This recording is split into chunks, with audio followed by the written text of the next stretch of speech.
IMF के साथ 9 महीने का स्टैंड बाय अरेंजमेंट होने के बाद मुआशी माहिरीन को यह तवक्को थी कि मुआशी गैर यकीनी 9 माह के लिए ख़त्म हो गई है, मगर चंद हफ्तों बाद ही उसके आसार दोबारा नजर आ रहे हैं। तारीख में पहली दफा डॉलर ने रुपए के मुकाबले में इंटरबैंक में ट्रिपल सेंचुरी कर ली है। डॉलर इंटरबैंक में 300 रुपये 22 पैसे पर बंद हुआ है, मगर ओपन मार्केट में 316 रुपये तक मिल रहा है। और IMF की शर्त है कि 5 दिनों में ओपन मार्केट और इंटरबैंक के रेट का औसत फर्क 1.25% यानी तकरीबन 4 रुपये से ज़्यादा नहीं होना चाहिए।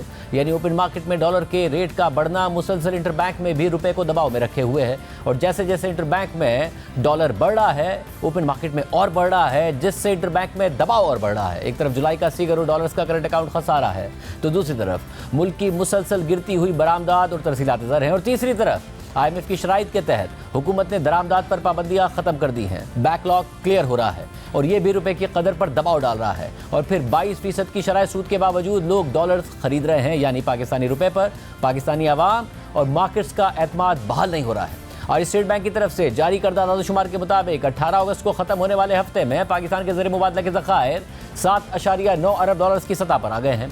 और इस सब में मसला ये है कि आने वाले दिनों में IMF की अगली किस्त नवंबर में होने वाले रिव्यू के बाद मिलेगी। और इसके अलावा मुल्क में डॉलर्स के इनफ्लो के हवाले से गैर यकीनी है, और करंट अकाउंट खसारे और कर्जों की अदायगियों की वजह से रुपए पर प्रेशर बरकरार रहने का खतरा है। और जितना रुपया गिरेगा उतना ही महंगाई बढ़ेगी। बिजली, पेट्रोल, डीजल और खाने पीने की अशिया मजीद महंगी हो जाएंगी। शरह सूद मजीद बढ़ाने के लिए दबाव मजीद बढ़ेगा, सूद की अदायगियाँ मजीद बढ़ेंगी, खसारा मजीद बढ़ेगा। और इस पूरी खतरनाक साइकिल में पाकिस्तान फंसा हुआ है और मुसलसल मजीद फंसता जा रहा है। बात करेंगे साबिक वज़ीर ख़ज़ाना मिफ्ताह इस्माइल से। मिफ्ताह इस्माइल साहब, बहुत शुक्रिया मुझे ज्वाइन करने के लिए। IMF के साथ मुआहदा हो गया, स्टेबिलिटी की तवक्को थी, मगर करेंसी मार्केट में हमें नज़र आ रहा है कि स्टेबिलिटी नहीं है। रुपये ने, डॉलर ने ट्रिपल सेंचुरी की है, और वो एक बाकायदा तौर पर एक प्रेशर है। 22% की शरह सूद हो, लोगों का फिर भी करेंसी पर एतमाद ना हो, वो उसमें इन्वेस्टमेंट ना कर रहे हों, किस तरफ जा रही? देखिए शादिब साहब, मेरे ख्याल से जा तो बेहतरी की तरफ रहे हैं, लेकिन ऐसा अगर महसूस नहीं भी हो रहा फिर भी बेहतरी की तरफ जा रहे हैं। आपके पास आपके मुल्क में 30% इन्फ्लेशन है, महंगाई शरह सूद 30% से बढ़ रही है। जिन ममालिक से आप ट्रेड करते हैं उधर औसतन 7-8% से बढ़ रही है। तो यही स्टैंड रखने के लिए हमको 22-23% हर साल हमारी करेंसी डिवैल्यू होगी, जो तकरीबन 6 रुपये महीना हो गया।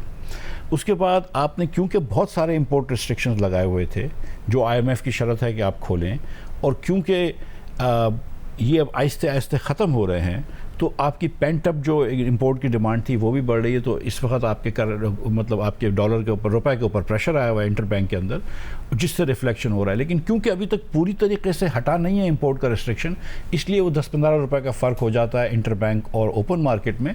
लेकिन जैसे 2-3 महीने में आप देखेंगे कि अगर इंपोर्ट के ऊपर रिस्ट्रिक्शन ख़त्म हो जाते हैं तो ओपन मार्केट और इंटरबैंक का जो डिस्टेंस है वो बहुत कम हो जाएगा। मगर ये डिस्टेंस इस तरह कम होगा कि ओपन मार्केट और ऊपर चला जाएगा और इंटरबैंक उसके करीब चला जाएगा, या कम से कम एडजस्टमेंट दूसरी तरफ होगी? क्योंकि 1.25% की शर्त रखने के लिए ओपन मार्केट बढ़ती है, इंटरबैंक उसको चेज कर रहा होता है।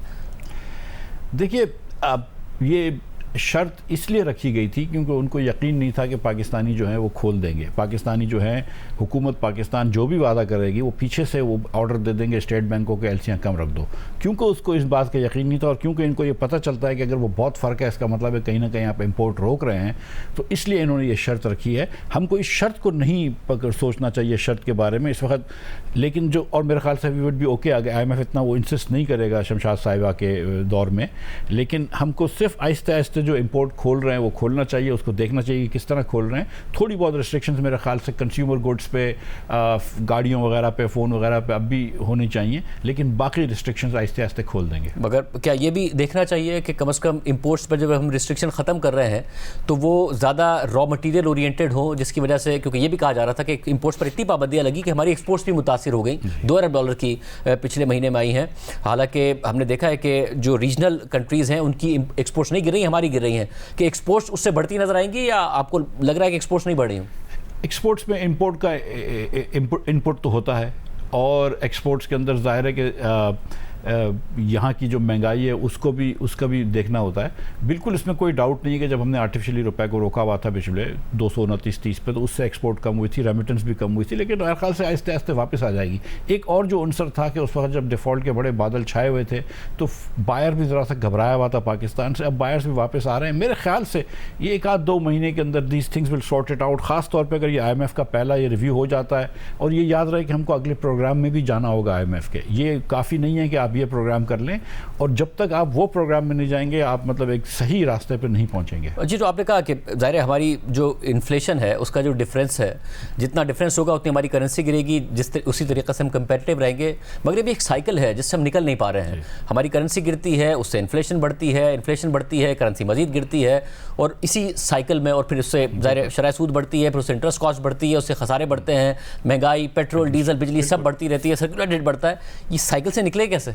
ये एक बड़ी विशेष साइकिल है जो आपने बताई कि इंटरेस्ट रेट बढ़ जाए, अगर महंगाई बढ़ जाती है तो डिवैल्यूएशन होती है, तो मज़ीद चीज़ें महंगी हो जाती हैं। इसको निकलने का एक ही तरीका है कि जो मनी सप्लाई बड़ी तेज़ी से बढ़ रही है उसको रोका जाए। मनी सप्लाई को रोकने का एक तरीका तो इंटरेस्ट रेट बढ़ाना है, लेकिन जिससे और मईशत स्लो हो जाती है। लेकिन जो अच्छा तरीका है, जो ऐसा तरीका है, वो ये है कि हमारे पास इस वक्त फिस्कल डेफिसिट बहुत ज़्यादा है। जो असल मसला है वो ये मॉनेटरी पॉलिसी का नहीं है, वो फिस्कल पॉलिसी का है। आपका डेफिसिट अगर 8,000 अरब रुपए का हो, आप टैक्स जितना जमा कर रहे हैं इससे ज़्यादा आप सूद दे रहे हैं, तो आप वहाँ फंसे हुए हैं। जब तक कि आप अपना डेफिसिट श्रिंक नहीं करेंगे, आपका फिस्कल डेफिसिट श्रिंक नहीं करेंगे, आपका करंट अकाउंट डेफिसिट श्रिंक नहीं होगा, आपके डॉलर की कंजम्पशन खपत कम नहीं होगी। तो जो पहला काम हुकूमत को करना चाहिए कि वो अपने वहाँ पे अखराजात कम करें या टैक्स बढ़ाएं, वहाँ पे डेफिसिट कम करें या NFC अवार्ड वगैरह को देखें।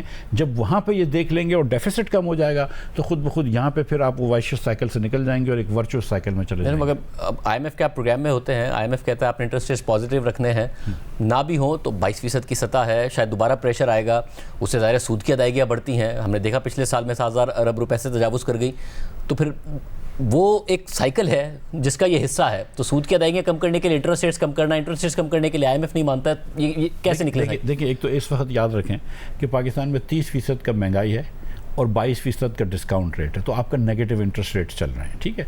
अब इसमें एक मसला ये होता है कि फूड इन्फ्लेशन 40% है, अदर गुड्स का इन्फ्लेशन 20% है, तो जो मैन्युफैक्चरर्स आपके लिए जो कर्ज लेते हैं वो उनके सामने 20% इन्फ्लेशन है, तो इसलिए वो कह रहे हैं कि हमारे ऊपर 3-4% पॉजिटिव इन्फ्लेशन है, पॉजिटिव इंटरेस्ट रेट से, तो हमको मसला आ रहा है। I can see understand the problem. आप होता ये है कि जब हुकूमत पाकिस्तान शरह सूद बढ़ाती है तो उसको 300 अरब रुपए और देने पड़ते हैं। वो 300 अरब रुपए उसके पास नहीं है, वो स्टेट बैंक से कर्ज देने जाती है, वो बैंकों से कर्ज देने जाती है, वो बैंकों के पास भी नहीं है। तो स्टेट बैंक पैसे छापती है, बेसिकली OMO करती है, ओपन मार्केट ऑपरेशन, बैंकों को कर्ज देती है, फिर बैंकों से लेकर वापस हुकूमत को देती है। तो मनी सप्लाई भी बढ़ती जा रही है। जब तक कि आप अखराजात नहीं कम करेंगे, जब तक कि आप खसारा कम नहीं करेंगे, टू बी वेरी रेवेन्यूज बढ़ाने की कोशिश, या रेवेन्यूज बढ़ा दें या खर्चा कम कर दें, जब तक आप वहाँ से कम नहीं करेंगे आपको यहाँ पे मॉनेटरी पॉलिसी के अंदर फ़ायदा नहीं होगा। इस वक्त हमारी मॉनेटरी पॉलिसी जो है वो कह रही है कि हम रोकें आपकी फिस्कल पॉलिसी जो एक्सपेंशनरी है, और यहाँ पे इसलिए फंसे हुए हैं। तो ज़रा सा फिस्कल पॉलिसी के ऊपर आपको ब्रेक लगाना होगा तो मॉनेटरी पॉलिसी काम कर सकेगी। मगर क्या IMF की और जो आउटगोइंग हुकूमत थी उन दोनों की वैल्यूएशन ठीक थी कि 6 अरब डॉलर्स का करंट अकाउंट डेफिसिट और उसके साथ हमारे पास बैरूनी अदायगी और सबके पैसे मौजूद हैं और डिफ़ॉल्ट का कोई ख़तरा नहीं है, या फिर उस असेसमेंट में कोई ना कोई फ़र्क है कि हमने इंपोर्ट रिस्ट्रिक्शंस हटा दी हैं? 7.9 अरब डॉलर्स के हमारे इस वक्त रिजर्व्स हैं, इनफ्लोज का हमें नहीं पता, आउटफ्लोज का हमें पता है, जिसकी वजह से ज़ाहिर मार्केट्स में भी अनसर्टेनिटी बढ़ रही है। नहीं, देखिए, आउटफ्लोज क्योंकि आपको कर्ज की अदायगी करनी होती है तो वो लिखे हुए होते हैं आपके पास, तो वो पता होता है। इनफ्लोज जो होते हैं वो एक्सपोर्टर्स एक्सपोर्ट कर रहे होते हैं, तो इनफ्लोज का आपको इतना गारंटीड नहीं पता है। लेकिन I think it's a reasonable expectation to से कि 2.25-2.5 अरब डॉलर के दरमियान कहीं जो है वो आपको एक्सपोर्ट की रिसीट्स आ जाएंगी, 2.25 बिलियन डॉलर्स तक आपको रेमिटेंस की रिसीट्स आ जाएंगी। तो ये तो आ ही जाता है ना पाकिस्तान को। उसके अलावा कुछ लोन्स वगैरह आ रहे होते हैं वर्ल्ड बैंक और IMF वगैरह, वर्ल्ड बैंक के, एशियन डेवलपमेंट बैंक के। आई थिंक कि ये जो IMF का असेसमेंट है, हुकूमत का असेसमेंट था, ये ठीक असेसमेंट है। इसको अगर आप आहिस्ते आहिस्ते मैनेज कर लें, बहुत तेज़ी ना करें इंपोर्ट खोलने में भी, आहिस्ते आहिस्ते खोलते रहें तो ये काम हो जाएगा। उतना करें कि जितना तक आप IMF को मना सकते हैं और फिर उसके तेजी से ना मतलब अगर आप समझते हैं शरह सूद में मजीद इजाफा होना चाहिए, इन्फ्लेशन ज़्यादा है, शरह सूद कम है, अभी तक जो मॉनेटरी पॉलिसी इंस्ट्रूमेंट्स हैं उसकी इफेक्टिवनेस पर सवालात उठ रहे हैं। ज़ाहिर पाकिस्तान में एक पैरेलल कैश इकॉनमी मौजूद है, उस वजह से भी सवालात उठते हैं। मगर ये भी कहा गया कि स्टेट बैंक जो है वो प्रोएक्टिव नहीं था जिस तरीके से उन्होंने एक्ट किया। उनके जितने भी एस्टिमेट्स थे, जितने भी टारगेट्स थे, वो one monetary policy statement after the other वो गलत साबित होते रहे।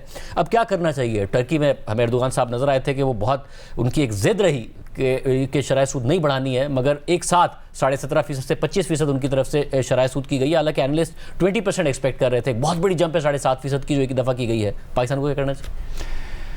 देखिए, एक तो ये है कि मार्केट के ख़िलाफ़ आप जितने अरसे तक चले जाएं, इवेंचुअली ये जंग जो है वो मार्केट जीतती है। आपकी कोई और ऑल्टरनेट थ्योरी काम नहीं करती।